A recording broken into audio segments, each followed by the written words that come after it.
ప్రముఖ కవయిత్రి పెనుగొండ సరసిజ ఇటీవల విడుదల చేసిన కవితా సంపుటి పద అలా నడిచొద్దాం.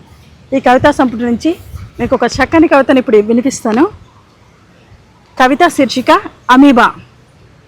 దశాబ్దాలుగా ఈమె ఏకకణ జీవే.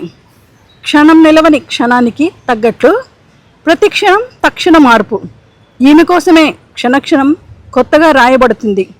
యుగాలు మారినా ఏ మార్పు చెందనివ్వని ఈమెను అన్ని మార్పులు ఏమారుస్తాయి.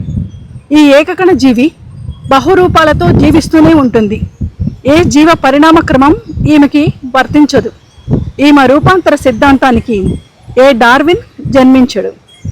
ఈమె పని విభజన తప్ప ఏ విభజన ఎరుగదు. ఋతువులేవే ఈమెను రూపాంతరం చెందనివ్వవు.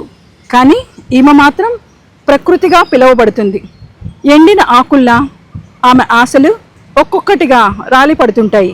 రాలిన ఆకులతో పాటు కొట్టుకుపోతున్న కోరికల వైపు కోరికగా చూస్తూ ఉంటుంది. కొందరి కొత్త చివుర్ల కోసం ఈమె చినుకై మళ్ళీ మళ్ళీ కురుస్తుంది.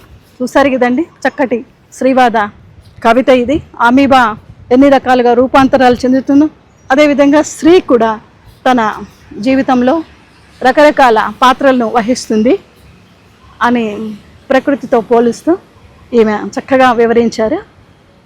కవిత అమీబా బాగుంది కదా. ధన్యవాదాలు.